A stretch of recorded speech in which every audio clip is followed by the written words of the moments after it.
నువ్వు అది చేస్తున్నావు. మరి దీన్ని ఎందుకు నమ్మాలా? ఇది కూడా ప్రభుత్వం ఒక ఆర్బీఐ ప్రింట్ చేసిందే కదా. ఇది ప్రజలకు చెప్పు, మీరు పట్టుకున్న నోటు చెల్లదు. ఎందుకంటే నువ్వన్నా భూమి నీది కాదు అంటున్నావు, నీ చేతిలో ఉన్న డబ్బు చెల్లదు అనను. నిన్ను కింద పడేసి ఎట్ట కొడతారో చూడు. ఈ మాట అన్నందుకు కూడా వీళ్ళని అట్లా కొట్టాలి. ప్రజలకు మేము అప్పీల్ చేసేది ఏంటంటే, ఈ దుర్మార్గులు, ఈ సమాజంలో ఉండడానికి అర్హత లేని చీడపురుగు చంద్రబాబు నాయుడు 24 ఎన్నికలు ఇంకా అయిపోయాయి, సక్రమమైన మార్గంలో ఎప్పుడూ రాలా. ఈవెన్ కూటములు కట్టో నలుగురి మీద డిపెండ్ అయ్యి వాళ్ళ భుజాల మీద ఎక్కినా కూడా అయ్యేట్టు లేదు ఈసారి. కాబట్టి భయపెడదాం, ఒక దేవుణ్ణి చూపించి రాక్షసుడని భయపెడదాం. ఒక ప్రజలు అత్యంతగా అభిమానించే పేద ప్రజలు జగన్మోహన్ రెడ్డి గారిని చూపించి ఈయన దుర్మార్గుడు, ఇతను వస్తే మీ బతుకులు నాశనం అవుతాయని ఊదరగొడదాం. దానికి పరాకాష్ఠగా ఇట్లాంటి చెత్తా చెదారం అంతా జనం మెదడులో ఎక్కించడానికి ట్రై చేద్దాం. కుదిరితే వచ్చేద్దాం.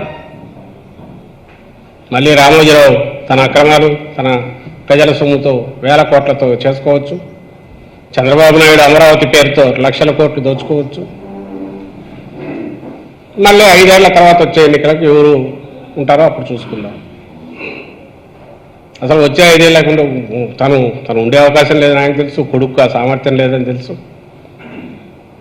నువ్వు ఇచ్చిన 6 హామీలకు కూడా దాని మీద నీకే నమ్మకం లేదడానికి ఇంతకంటే ఉదాహరణ ఏమన్నా కావాలా? నిజంగా నువ్వు అమలు చెయ్యవు అని, చేస్తావనే నమ్మకం నీకు లేదు కాబట్టే చంద్రబాబు నాయుడు అంటున్నా. చంద్రబాబు నాయుడుకు తను ఇచ్చిన 6 హామీలు తాను చెయ్యడు, చేస్తాడు అనే నమ్మకం అతనికి లేదు. చేయడని గట్టిగా తెలుసు, తాను చేయడని ప్రజలకు బాగా తెలుసు కాబట్టే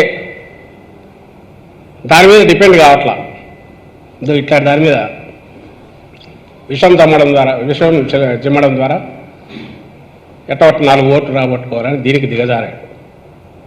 ఎవరన్నా ప్రజల్లో అపోహలు ఉంటే అన్నిటిని తొలగించుకోండి. ఇందులో దుర్మార్గం ఉంది, మీరే చూశారు. ఈయన సపోర్ట్ చేసిన చంద్రబాబు నాయుడు టీం, ఆయన పార్టీ సపోర్ట్ చేసిన బిల్లే చట్టమైంది.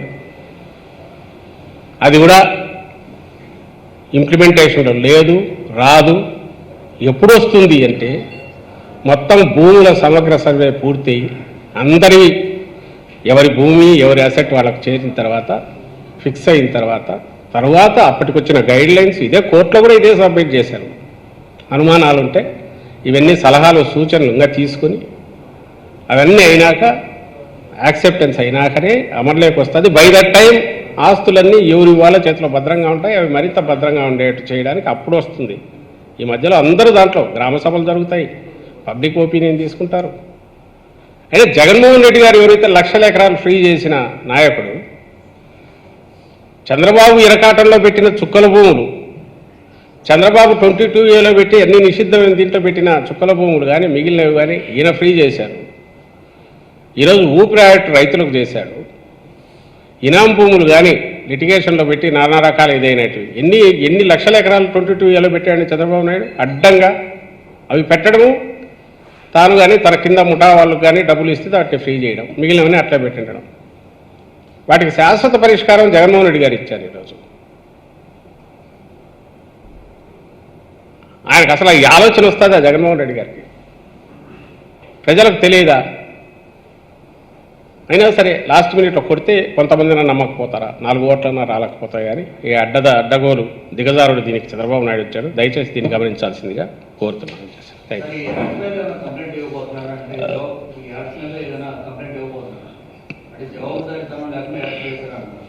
మామూలుగా ఈసీకి ఇస్తాం కానీ కోరలు ఏం చేస్తారు వాళ్ళు నాకు అర్థం కావట్లేదు. ఈరోజు అంటే దీంట్లో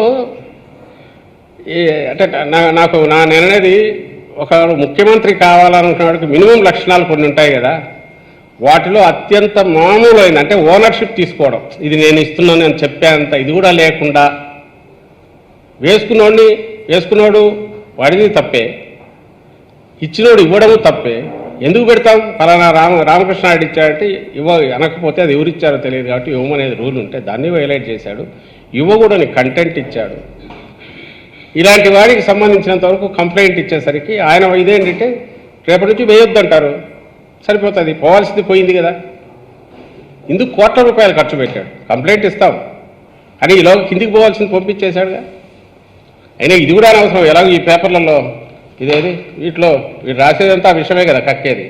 ఇది కానీ ఇది వీడు కానీ వీళ్ళకి నిజానికి ఇది కూడా అవసరం లేదు. ఎలాగో బ్యానర్ అయినా వీళ్ళు ఇట్లే పెడతారు, 2 తోడేళ్ళు వేసి దానికి యాడ్ కూడా అవసరం లే, అట్లే పెడతారు. ఈరోజు ఇంకొంచెం దీనికి పెట్టే డబ్బులు కూడా తీసుకుంటారు.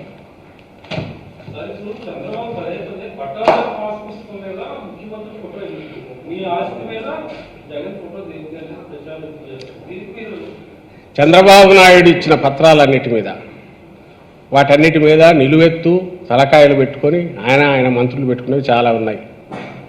ఈ పర్టికులర్ దానికి సంబంధించినంత వరకు ఇది హిస్టారికల్గా 120 ఇయర్స్ ఆల్మోస్ట్ ఎప్పుడో 1907లో జరిగితే ఇప్పుడు సమగ్ర భూ సర్వే అనేది ఫైనల్గా ఈరోజు ఏదైతే వచ్చిందో ఇది మొత్తం శాశ్వతంగా ఒక పరిష్కారం చూపి భవిష్యత్తులో ల్యాండ్ రిలేటెడ్ ప్రాబ్లమ్స్ ఏదో అసలు లేకుండా చేసే దిశగా వేస్తున్న పెద్ద అడుగు. అంటే హిస్టారికల్ మొత్తం చరిత్రలో చూస్తే ఇది ఒక పెద్ద ముందడుగు, 150 ఏళ్ల తర్వాత జరుగుతుంది.